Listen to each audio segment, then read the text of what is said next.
우리는 여호수아서를 살피고 있는데 오늘 읽은 본문은 아주 유명한 이렇게 영유치부에서부터 노년에 이르기까지 다 이 설교는 많이 들어본 설교입니다. 아마 여러분들도 여기 계신 분들은 아마 여러 번 들어보셨을 겁니다.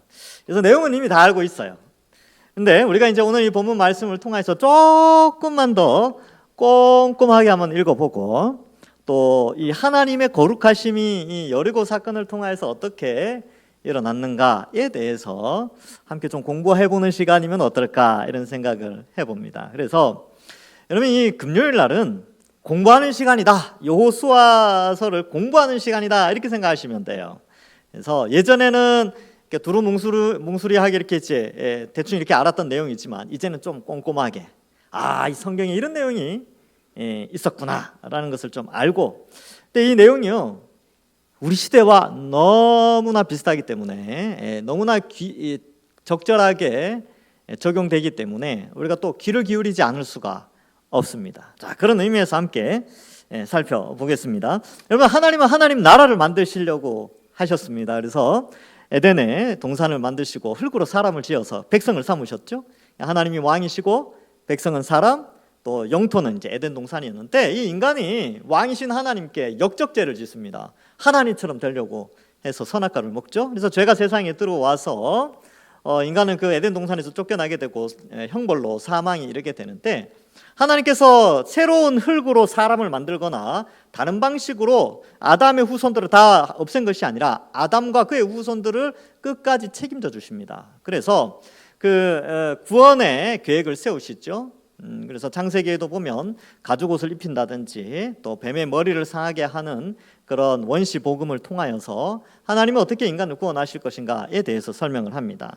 근데 나중에 이제 전 인류가 계속해서 타락해 나가자 노아 홍수 때 전 인류 한번 쓸어버렸죠. 이제 노아 홍수 때 죽은 인원이 한 100억 정도 됩니다. 이게 이제 수학자들이 계산을 해보니까 한 100억 정도, 100억 명 정도가 있었는데 8명만 구원받죠. 지금은 80억이 넘었어요. 80억이 넘었죠. 근데 80억이 10억에서 80억 되는데 100년 걸렸습니다. 100년밖에 안 됐어요.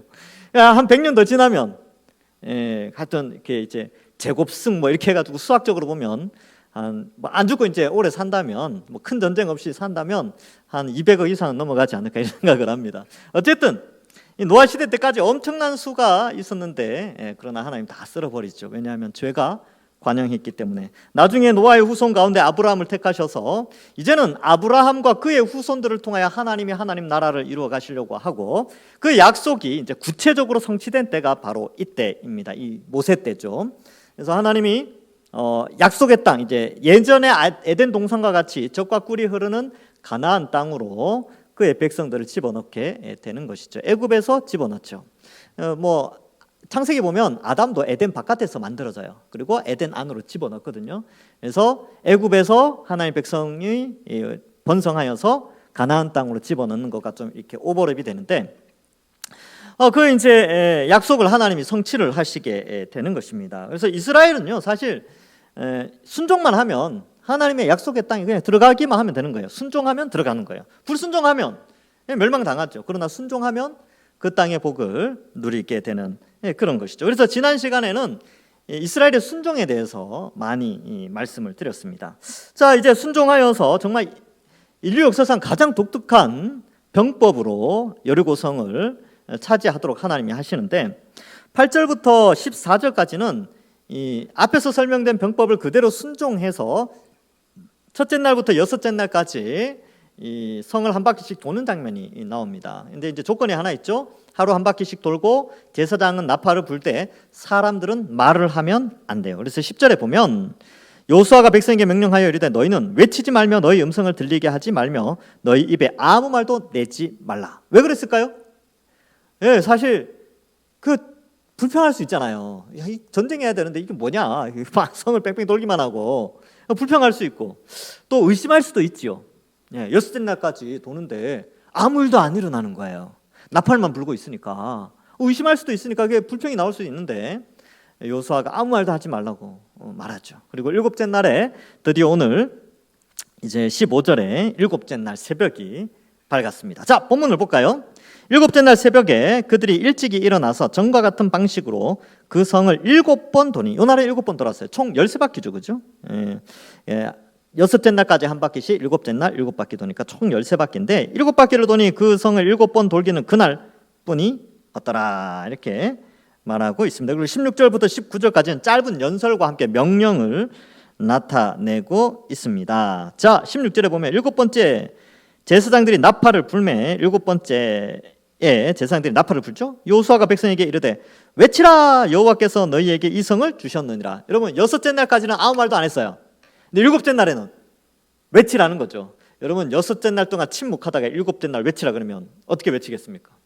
엄청 크게 외치지 않겠습니까? 그렇죠? 참고 있었으니까.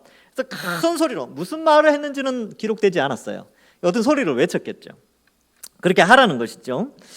자, 그리고 16절 끝에도 여호와께서 너희에게 이 성을 주셨느니라, 과거형을 쓰고 있습니다. 여기도 역시 하나님께서 이미 주셨다라는 것을 말씀합니다. 역시 현재 완료형을 쓰면서 미래에 일어날 일이지만 이미 완성된 과거형을 쓰면서 하나님께서 주셨다, 이것을 표현하고 있지요. 그래서 이 외침은 저는 그렇게 생각합니다. 이 이스라엘의 외침은 승리의 외침이자 하나님이 약속의 땅을 허락하신다는 그런 감사의 외침, 그리고 하나님이 함께 하신다는 임마누엘의 축복을 나타내는 그런 외침이 아닐까, 이런 생각을 해보게 됩니다. 자, 그렇게 외치라라고 하면서 17절에 이야기를 하고 있어요. 그래서 17절이 상당히 중요한 포인트가 되는데 17절에 보면 이 성과 그 가운데 있는 모든 것은 여호와께 온전히 바치되 기생 나아가 그 집에 동거하는 자는 모두 살려주라. 이는 우리가 보낸 사자들을 그가 숨겨 주었음이니라. 이렇게 기록하고 있습니다. 먼저 첫 번째 생각해 볼 것은 라합 부분을 지금 다루고 있어요. 라합은 기생이었죠. 창녀였습니다. 이렇게 몸을 파는 여인이었죠. 그러니까 여러분, 몸을 파는 여인이 하나님의 거룩한 백성이 된다? 상상할 수 없는 일이지요. 그런데 하나님이 몸을 파는 여인인 라합을 택하여 주셔서 믿음을 주시고 구원해 주십니다. 그리고 더 놀라운 것은 이 라합이 유다의 살몬과 결혼해서 낳고 해서 나중에 이제 보아스와 룻이 만나서 또 낳고 해서 다윗 낳고 나중에 예수님이 이 라합의 후손 가운데서 예수님이 오세요. 놀라운 일이죠. 그러니까 사실 라합은 우리입니다. 도저히 구원받을 자격이 없는 자들임에도 불구하고 하나님의 은혜의 선택에 의하여서 하나님의 백성을 삼아 주신 것이죠. 나 정도면 하나님 나라 갈 수 있다라고 생각하는 사람이 있는데 아니요. 인류 가운데 하나님의 은혜 없이 스스로의 행위나 스스로의 양심이나 어떤 규칙을 지켜서 천국에 갈 수 있는 사람은 한 사람도 없습니다. 다 타락하였고 다 무지하며 다 지옥 백성이죠. 단 한 시간을 살아도 지옥 가기에 충분한 조건을 갖춘 사람이 바로 우리 전 인류죠. 근데 라합과 같은 우리를 하나님이 은혜로 택해 주셨죠. 라합이 대단한 게 아니에요.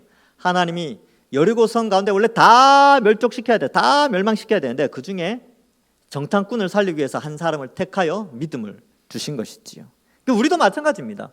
여리고가 다 멸망해야 되는데 그 가운데 하나님의 택한 백성들, 자격 없지만 하나님의 은혜로 택하여 예수님 믿게 해주셔서 멸망 가운데 살게 한 것이 바로 우리들 자신입니다. 그래서 여러분, 여리고는요 일종의 무엇인가를 상징하고 있습니다. 무엇을 상징하느냐 하면 이 세상을 상징해요. 여리고는 당대의 가장 강력한 성벽 중에 하나였고 인간의 건축 문화와 여러 가지 국방력과 조직과 정치 체계가 발전한 상당히 괜찮은 기원전 15세기니까 우리나라로 치면 고조선 시대잖아요. 우리나라는 역사도 없어요 이때는. 근데 이 당시의 사람들에게 있어서 여리고 성은요 굉장히 튼튼하고 조직화되고 문명이 발전한 도시였습니다. 그래서 이 도시가 무너질 것 같지 않은 이 도시가 순식간에 무너지죠. 외치니까 끝나는 거죠. 마찬가지로 여러분 우리 인류의 역사 속에 인류가 이루어 놓은 이 문화를 한번 보세요. 어떻습니까? 이제 달에 우주선을 보내는 것뿐만 아니라 화성에 탐사선을 보내고요. 저 우주 바깥이 보이죠? 이온가요? 그까지 가서 이제 탐사선을 보내고 제임스 웹이라는 아주 탁월한 우주 망원경을 또 개발해가지고 우주의 신비를 벗긴다고 막 이렇게 막 사진 찍어내고 있습니다. 놀라운 기술의 발전이 있죠. 그러면서 사람들이 무슨 생각하냐 하면, 야, 이런데 세상이 멸망하겠느냐. 인류가 이렇게 발전해 있고 이렇게 성장하고 과학이 이렇게 발전했는데 이 세상이 멸망한다고? 에이, 그렇지 않아. 여리고성 사람들도 그렇게 생각했을 수 있죠. 여리고성이 무너진다고? 말도 안 돼. 이 성이 두께가 얼마인데, 높이가 얼마나 높은데. 여리고성은 난공불락의 성인데 어떻게 점령을 해? 저 군사훈련 제대로 하지도 못한 사람들인데, 이렇게 생각할 수도 있단 말이죠. 그런데 베드로후서 3장 10절에서 13절에 보면 이런 말씀이 나옵니다. 그러나 주의 날이 도둑같이 오리니 그날에는 하늘이 큰 소리로 떠나가고 물질이 뜨거운 불에 풀어지고 땅과 그 중에 있는 모든 일이 드러나리로다. 이 모든 것이 이렇게 풀어지리니 너희가 어떠한 사람이 되어야 마땅하냐. 거룩한 행실과 경건함으로 하나님의 날이 임하기를 바라보고 간절히 사모하라. 그날에 하늘이 불에 타서 풀어지고 물질이 뜨거운 불에 녹아지려니와 우리는 그의 약속대로 의가 있는 곳인 새 하늘과 새 땅을 바라보도다. 라합이 이거 바라봤어요. 라합은 여리고성에 살 생각이 없었어요. 라합은 하나님의 백성들과 함께 살고 싶었던 것이죠. 여리고가 멸망한다라는 건 라합에게 하나님이 믿음으로 주어주신 겁니다. 그래서 그 믿음 가지고 들어가게 된 것이죠. 우리도 마찬가지입니다. 우리가 이 세상이 지금 이 환경, 이 타락한 이 시대의 세상의 정욕과 이생의 자랑과 뭐 욕심들 이런 것들이 가득한 세상에 내가 영생 살겠다 그런 게 아니잖아요.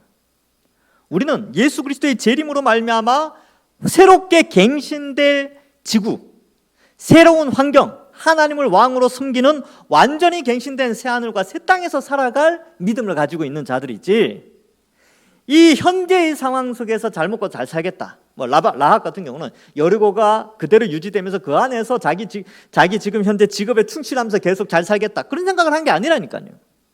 우리도 마찬가지죠. 새 하늘과 새 땅을 바라보는 자들입니다.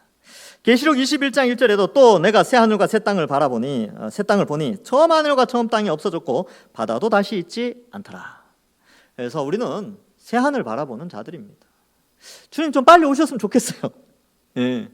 현재 여러분 가지고 있는 것들이 우리 현재는 좀 대단한 것처럼 보이지만 사실 주님 오시면 완전히 새로운 질서가 재편이 되어지는 것이지요.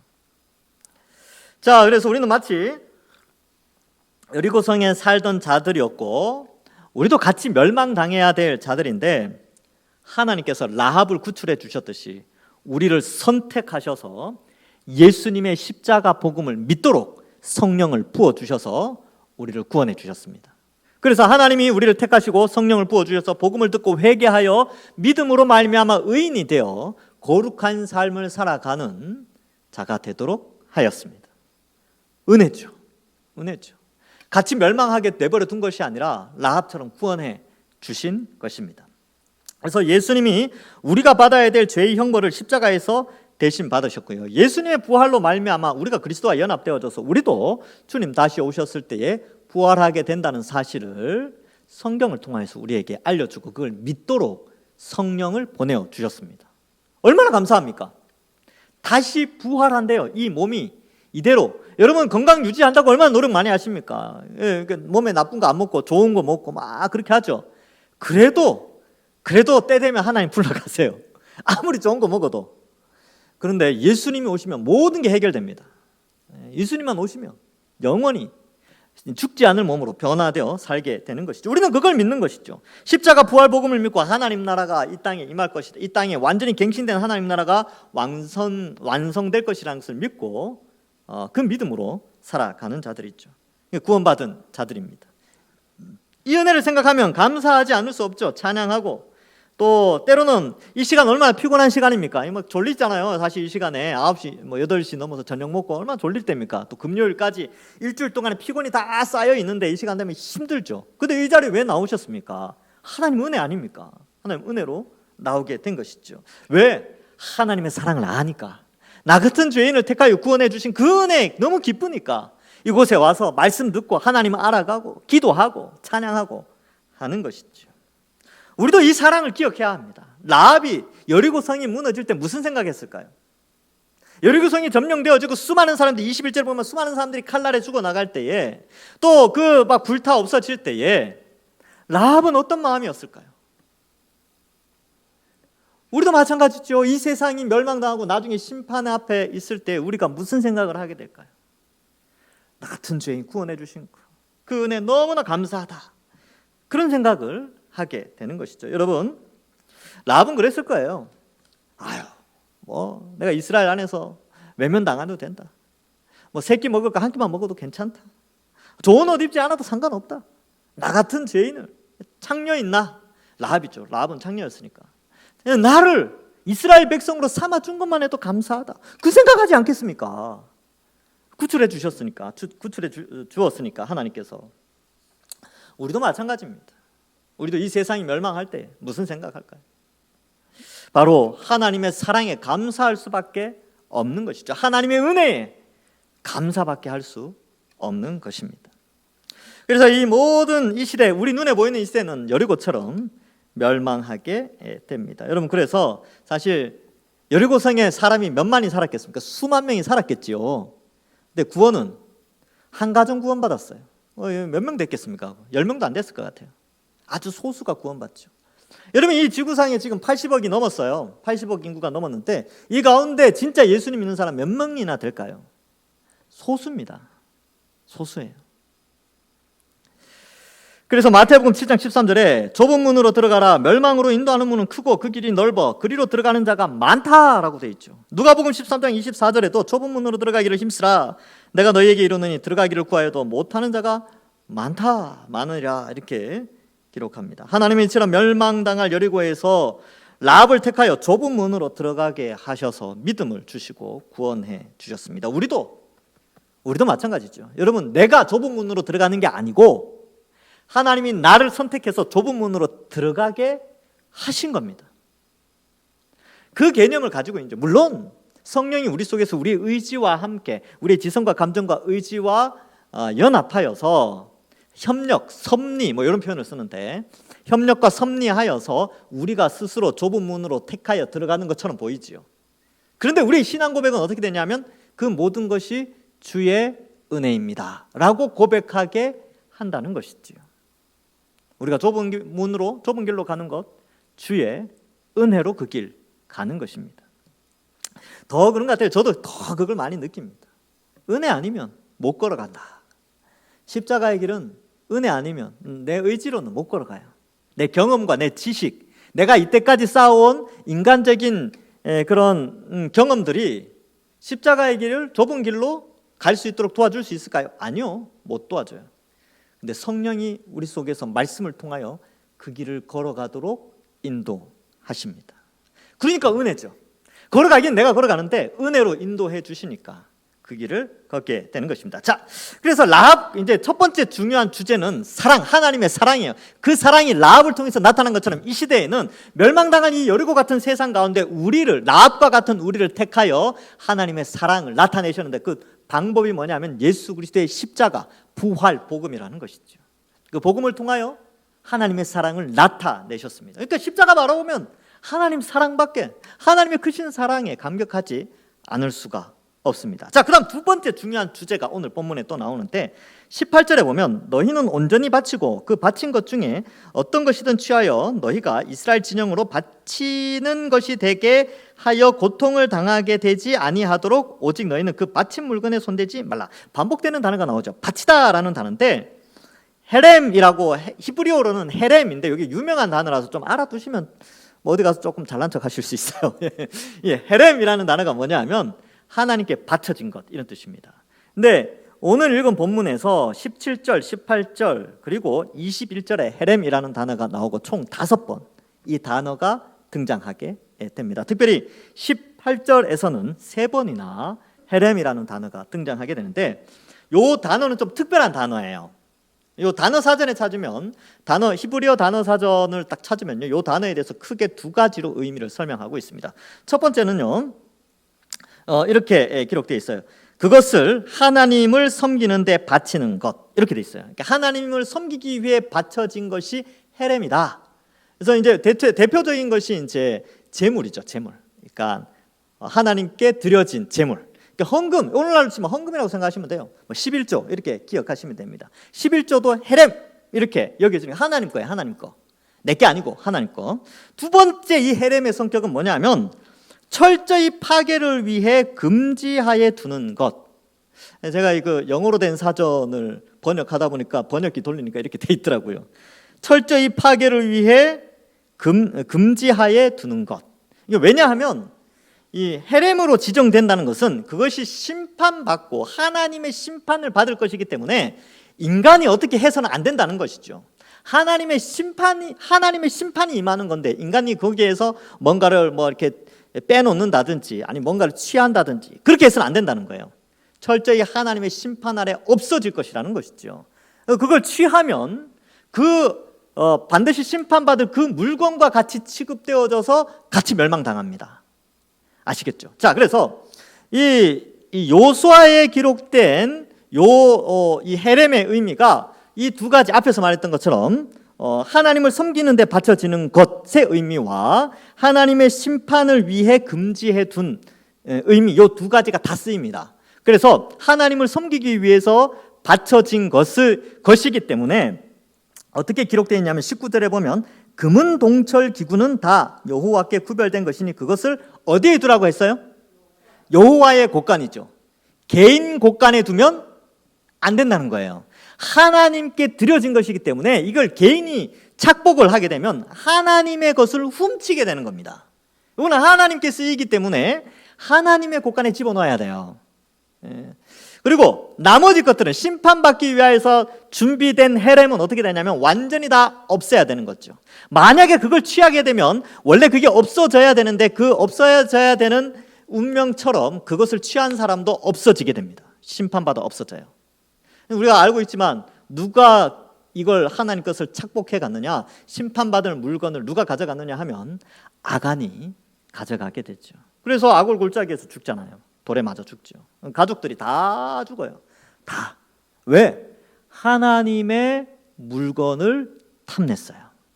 하나님께 바쳐진 것인데 그걸 탐낸 것이죠. 하나님을 위해서 쓰여질 물건이었는데 혹은 하나님의 심판 아래 있었던 물건인데 그것을 도둑질했기 때문에 그렇습니다. 그것뿐만 아니죠. 사실 이 일로 말미암아 아이성 싸움에서 대패를 하게 됩니다. 여기 보시면 잘 보세요. 18절에 어떤 것이든지 취하였을 때 너희가 이스라엘 진영으로 바치는 것이 되게 하여 고통을 당하게 되지 아니하도록 오직 너희는, 이렇게 돼 있죠.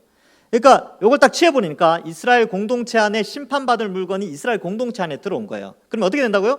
심판받을 물건과 그것을 취한 함께 있던 모든 사람들이 물건처럼 여겨지는 거죠.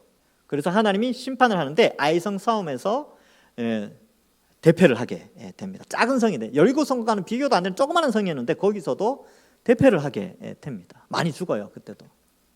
그래서 그때 아간이 발각이 되어지는 것이죠. 그만큼 하나님의 심판이 있다라는 것을 나타내고 있습니다. 17절의 앞부분에 보면 이 성과 그 가운데 있는 모든 것은 여호와께 온전히 바쳐진 헤렘이다 라는 것을 미리 말해주고 있습니다. 자, 여기에서 또 한번 생각해야 될 것은 여러분 여리고성의 그 어떤 것도 인간의 곳간으로 개인 창고로 가지고 들어가서는 안 됐어요. 맞죠? 왜 그러냐 하면 여리고성 싸움의 승리자는 인간에게 있지 않고 오직 하나님이 모든 것을 승리하셨기 때문에 인간은 그 어떤 노력도 들어간 것이 아니기 때문에 그 어떤 전리품도 가질 수가 없어요. 하나님이 그걸 깨닫게 해주는 거죠. 너희는 아무것도 가져가서는 안 되고 이 모든 것은 하나님께 불태워 없어져야 된다. 왜냐하면 이것들은 다 심판받아야 되기 때문에 다 싹 없어져야 되기 때문에 그런 의미가 있는 것이죠. 그리고 하나님이 완벽하게 하나님이 싸워서 승리한 것이다 라는 것을 알려주기 위해서 이 헤렘을 설명하고 있습니다. 왜 완전히 불태워져야 되는지 아십니까? 창세기 15장 16절 때문에 그렇습니다. 이 아브라함이 하나님과 언약을 맺을 때 하나님이 이런 말씀을 하셨어요. 창세기 15장 16절에 보면 내 자손은 4대 만에 이 땅으로 돌아오리니 이는 아모리 족속의 죄악이 아직 가득 차지 아니함이라 하시더니, 이렇게 돼 있죠. 즉 아모리 족속, 그 당시 아브라함 때에는 가나안 땅을 아모리 족속이 차지했는데 모세 때에는 아모리 족속뿐만 아니라 다른 6족속이 플러스 되어서 그 땅을 차지하고 있었거든요. 그래서 표현이 조금 다릅니다. 어쨌든 그 땅의 죄악이 관영해지자 하나님의 심판의 도구로 이스라엘이 쓰임을 받는 거예요. 그러니까 다 심판받아야 될 물건들이고 사람들인데 그것을 탐냈다라는 것은 같이 심판받을 각오를 하고 죽는 것이지요.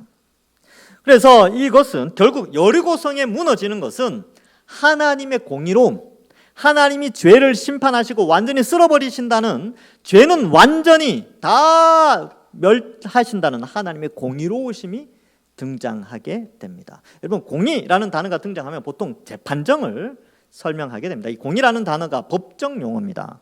그래서 공의로우신 하나님이라고 했을 때는 의로운 자에게는 상을 베풀고 죄를 짓는 자에게는 벌을 행하는 것이죠. 이게 공의로운 것이죠. 마찬가지로 이 죄악이 관영할 때는 심판하게 된다라는 것을 말해주고 있는 것입니다. 그래서 이 헤렘은 하나님의 심판의 의미가 있습니다. 그 심판받을 헤렘을 탐내는 것은 자신도 심판받겠다라는 각오를 의미하는 것이지요. 여러분, 오늘날 시대에 하나님의 것은 무엇입니까? 하나님을 위해서 바쳐지는 것들, 하나님이 심판 아래에 둔 것들은 무엇이겠습니까? 하나님께서 요구하시는 것들이 있죠. 일단 성경에서는 하나님이 도둑질하지 말라는 것들이 많이 나옵니다. 특별히 11조. 오늘 저녁에 오신 분들이야 이런 것 때문에 시험에 안 들겠지만, 근데 저는 해야 돼요, 이거를. 저도 참 부담스러운 표현인데, 오늘날 시대에 돈 이야기 이런 거 하면 싫어하더라고요. 목사님이 그런 이야기하면 싫어해요. 근데 해야 돼요. 이거 제가 안 하면 제 직무유기가 되기 때문에. 그래서 여러분, 하나님이 사실 우리에게 은혜를 주셔서 소득을 주시잖아요. 근데 하나님이 그게 다 하나님 건데, 하나님 나라를 위해서 쓰임 받도록 10분의 1만 가져오래요. 그게 일종의 헤렘이죠. 헤렘의 첫 번째 의미지요. 주를 위해서 사용될 것. 여기 앞에 보시면 여리고성에 있는 것들 중에서 여호와의 곳간으로 드린 게 있다니까요. 그처럼 그렇게 했는데, 만약 그거를 제대로 안 하면 아까워서 중간에서 슬쩍 좀 모자라게 중간에 얼마를 해야 되는데 그 중에 일부를 가져가면 뭐냐 하면 하나님의 헤렘을 훔쳐간 거예요. 그래서 이게 굉장히 중요합니다. 제가 그래서 이 부분에 있어서 상당히 좀 예민하게 반응을 해요. 저도 두려우니까. 좀 목사잖아요. 목사인데 이 부분에 있어서 나중에 하나님 앞에 도둑놈 소리 들으면 안 되니까 제가 이 성경 곳곳에 이런 부분이 많습니다. 그래서 굉장히 두려운 마음으로 이 계산을 철저하게 합니다. 그래서 하나님 거예요. 하나님 거. 그래서 이 하나님 것을 하나님께 드리는 거고요. 그 다음에 두 번째 의미는, 여러분 눈에 보이는 것들 있잖아요. 우리 이 세상에 눈에 보이는 것들, 이게 그러니까 예수님이 재림하셨을 때 이 유효한 것들이 있지만 유효하지 않은 것들이 있어요. 우리가 현재 사용하고 있는 재화들 있잖아요. 재화들, 돈, 각 나라의 돈, 달러나 원화나 엔이나 또 어디 있습니까? 중국의 하여튼 그거 위안화든지 이런 것들이요, 주님 오시면 아무런 의미가 없어요. 왜 그렇습니까? 새하늘과 새 땅에는요 모든 것이 부족함 없이 충족되기 때문에 돈이 필요 없어요. 에덴 동산에 돈이 있었겠습니까? 아담과 하와가 동거래 했겠어요? 안 했죠. 모든 것이 다 주어지는데. 그런데 이 땅에 이 모든 것들, 이러한 재화가 움직이고 자본주의와 시장 경제 체제와 물질 만능주의의 이런 모든 시스템들이 다 무너져 없어지는데, 여기에 있는 것들에 집착하게 되면 같이 멸망하게 됩니다. 대표적으로 하나님 보여주신 사람이 누구냐 하면 소돔성에서 나왔던 롯의 아내였죠. 뒤를 돌아봤잖아요. 소금 기둥이 되었죠. 아간도 그랬고요. 나중에 신약시대 때 아나니아와 삽비라도 그랬습니다. 에이, 나는 아니겠지. 글쎄요, 저는 그냥 말씀을 전할 뿐입니다. 저는 있는 그대로 전해요. 어떡하겠습니까? 잘 판단해 보십시오. 하나님의 헤렘을 내가 탐내고 있는 것은 아닌지. 그래서 결과적으로 이 내용은 뭐냐 하면, 나중에 이제 20절에 보면 이렇게 나와 있죠. 이에 백성이 외치고 제사장들은 나팔을 불매, 백성이 나팔 소리 들을 때 크게 소리 질러 외치니 성벽이 무너진지라. 어떻게 무너졌는지는 구체적인 표현은 안 나와 있지요. 성벽이 무너졌고, 군사들이 이제 그 성을 이렇게 진영이 이렇게 돼 있어요. 제일 앞에 무장한 사람, 그 다음 제사장, 그 다음 이게 언약궤, 그 다음에 이제 후군들이 있어요.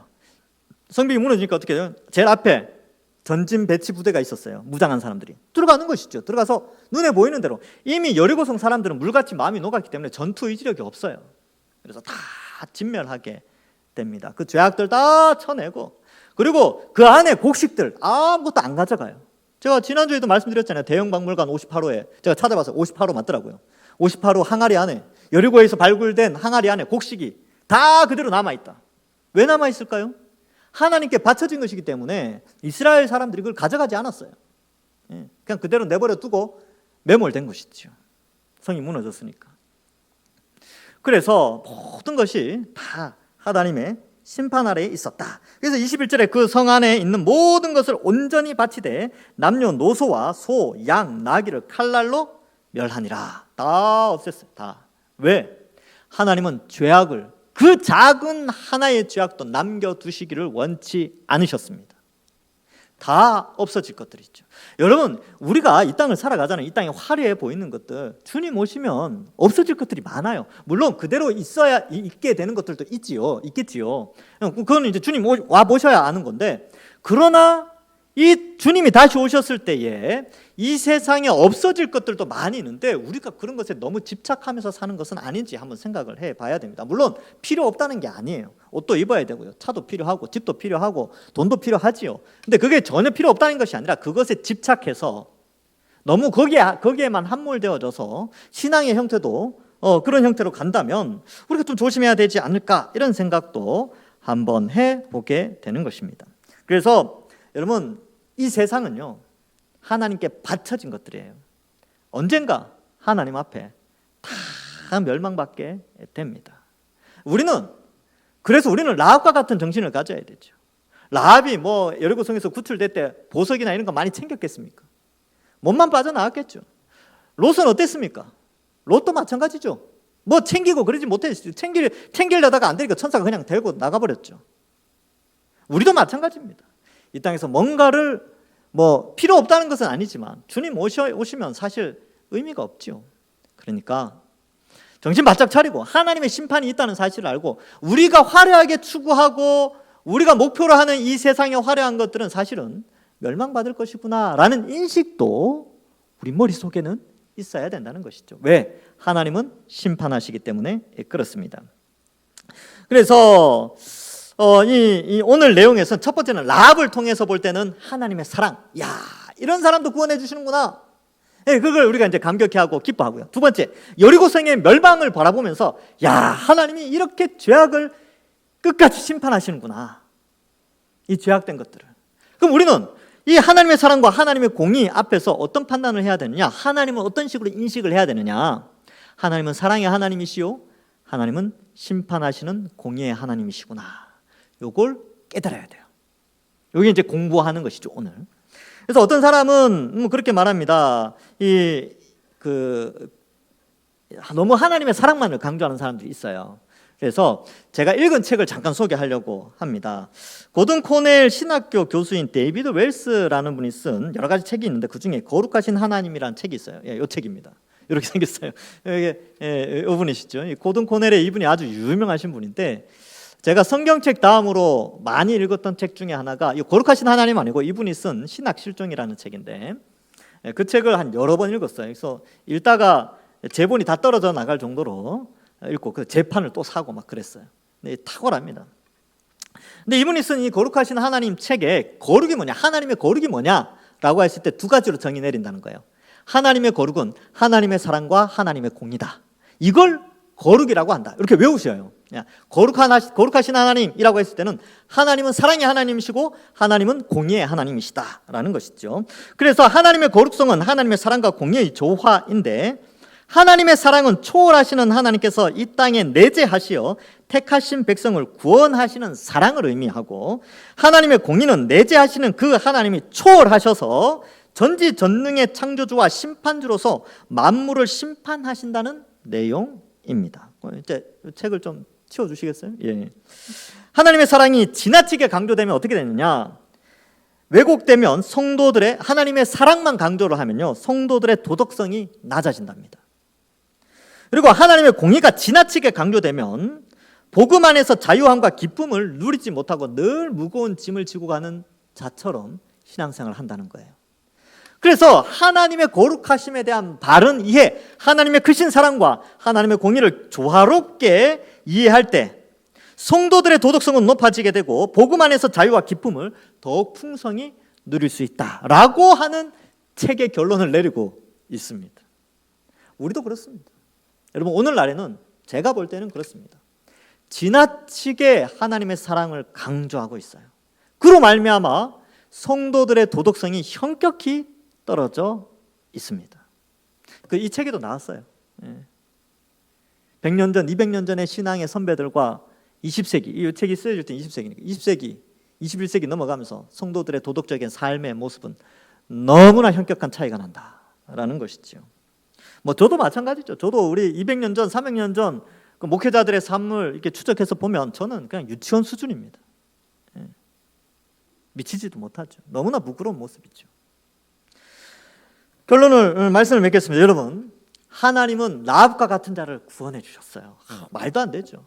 창녀인데, 돈 받고 몸 파는 여자인데 하나님이 그 여리고성에서 그 여인을 선택해서 구원해 주셨어요. 근데 그게 우리의 모습입니다. 자격 없는 우리를 택하여 주셔서 하나님 나라 백성 삼아 주셨어요. 얼마나 감사한지요. 얼마나 감사한지요. 그러나 하나님은 여리고성을 무너뜨리신 것처럼 죄악을 심판하십니다. 이 세상에 눈에 보이는 것들 다 심판하신다는 사실을 알고, 우리 주변에 이 심판 아래 있는 사람들이 있다면 얼른 전해야죠. 복음 전해야죠.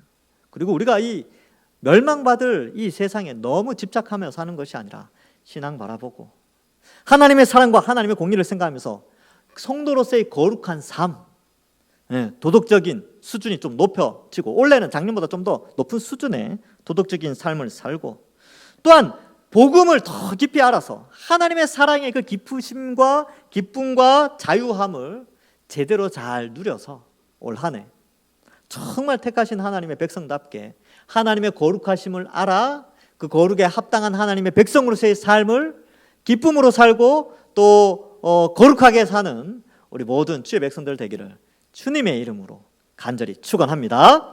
기도하겠습니다. 하나님 아버지, 은혜를 감사합니다. 오늘 말씀을 통하여서 라합처럼 우리도 라합과 같은 자였는데 하나님의 은혜로 택하여 구원하여 주신 것 감사합니다. 여리고성이 멸망받은 것처럼 이 온 세상의 죄악들도 공중 권세 잡은 자 모든 사탄과 귀신과 죄를 짓게 하는 그 죄와 사망이 다 멸망받게 된다는 사실을 알고 우리가 이 세상에 집착하는 자들이 아니라 천국 소망하며 영원한 가나안의 풍성함을 소망했던 것처럼 다시 오실 예수님으로 말미암아 완성될 하나님 나라를 소망하면서 이 땅에서 때로는 힘들고 지치고 고난 가운데 있다 할지라도 복음의 자유함과 기쁨을 누리며 또 성도로서 거룩한 삶, 그리스도를 닮아 하나님을 닮아서 거룩한 삶을 살아가는 저희들 다 되어질 수 있도록 인도하여 주시옵소서. 세상의 것을 탐하거나 하나님의 것을 탐하는 자들이 아니라 나 같은 죄인 구원해 주신 것만으로 감사하고 찬양하며 살아가는 저희들 다 될 수 있도록 축복하여 주실 줄 믿사오며 예수님의 이름으로 기도하옵나이다. 아멘.